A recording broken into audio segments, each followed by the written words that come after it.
Cuma perbedaannya lagi-lagi saya mengingatkan dari awal, perbedaan antara kita dan yang lain itu adalah kita mengawali semua hal itu dengan niat.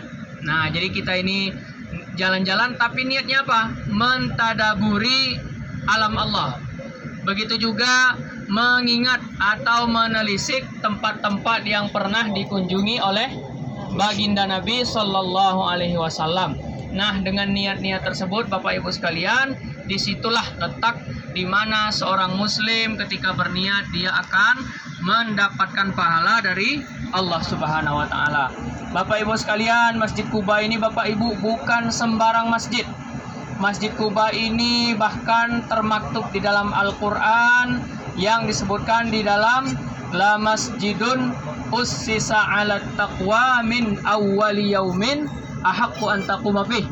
Sungguh masjid yang dibangun atas dasar ketakwaan kepada Allah. Nah, yang dimaksud di dalam ayat ini Bapak Ibu sekalian adalah Masjid Quba.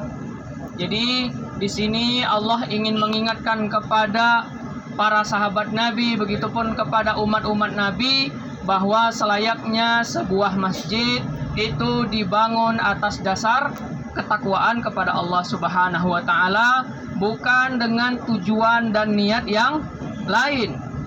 Kenapa Bapak Ibu? Karena masjid adalah tempat untuk menyembah Allah, bukan untuk tempat bermewah-mewahan, bermegah-megahan, atau untuk dibilang oleh tetangganya, orang-orang sekitar. Tidak Bapak Ibu.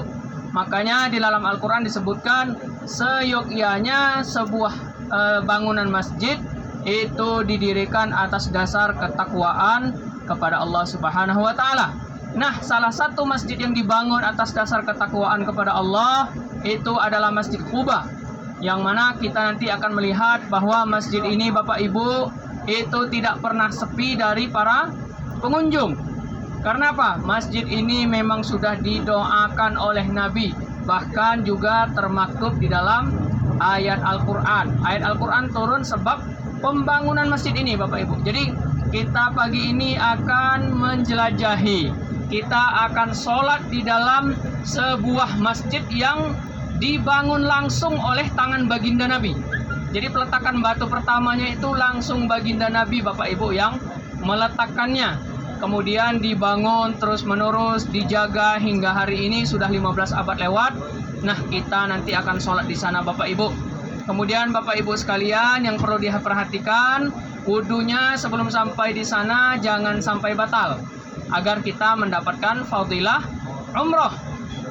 Kemudian Bapak Ibu sekalian, nanti di banyak tempat itu tempatnya itu rame.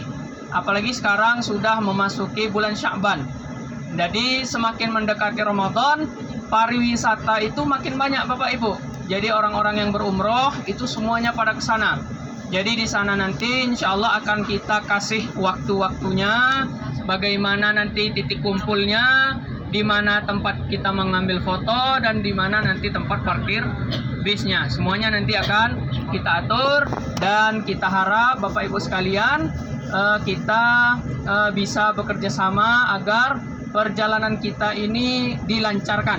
Nah, amin ya rabbal alamin. Bapak Ibu sekalian, Masjid Quba ini adalah masjid yang pertama kali dibangun oleh Nabi Sallallahu Alaihi Wasallam sebelum kemudian beliau membangun Masjid Nabawi. Nah, jadi yang pertama kali itu justru Masjid Quba. Jadi beliau itu tidak berhenti. Jadi ketika beliau hijrah Bapak Ibu sekalian, itu beliau kan memakai onta. Jadi ketika penduduk Madinah itu Bapak Ibu sampai menyambut baginda Nabi dengan nyanyian apa? Mendendangkan apa? Tala'al badru alaina min saniyatil wada'. Nah, itu Bapak Ibu setelah mendendangkan itu, para sahabat Ansor yang menyambut baginda Nabi itu berbondong-bondong untuk, wahai Rasulullah tinggallah di rumahku, wahai Rasulullah tinggallah di rumahku. Semuanya berebut ingin agar Rasulullah tinggal di rumah mereka. Karena apa? Tidak ada lagi kemuliaan kecuali Rasulullah ada di dalam rumah mereka. Tapi Rasulullah kemudian mengatakan kepada para sahabatnya yang berebut ingin memasukkan Rasulullah tinggal di rumahnya, biarkan onta ini yang memilih sendiri. Jadi baginda Rasul ketika itu Bapak Ibu menaiki sebuah onta. Yang kemudian biarkan onta ini yang memilih. Karena apa? Onta ini sudah diperintahkan oleh Allah berhenti. Nah, jadi dimanapun berhenti berarti disitulah dimana Allah menyuruh baginda Nabi untuk berhenti. Makanya kemudian onta terus berjalan Bapak Ibu sekalian hingga ternyata di mana? Ontanya berhenti di sebuah sumur milik sahabat Abu Ayyub Al-Ansari. Kemudian di dekat situ ada seorang sahabat bernama Kulsum bil Hadar. Nah, dialah yang kemudian mewakafkan tanah di sana. Kemudian disitulah dibangun Masjid Kuba, Bapak Ibu sekalian. Bapak Ibu sekalian yang dirahmati Allah Subhanahu wa taala. Masjid Kuba itu kan setelah dibangun oleh baginda Nabi, beliau sholat berjamaah dengan para sahabatnya. Baginda Nabi kemudian tinggalnya di mana? Di Masjid Nabawi sekarang ini. Kemudian apa? Orang-orang di daerah Kuba itu dia merasa sedih di awal-awal. Kenapa? Karena baginda Nabi ternyata tidak tinggal di dekat mereka. Hingga akhirnya baginda Nabi pun apa?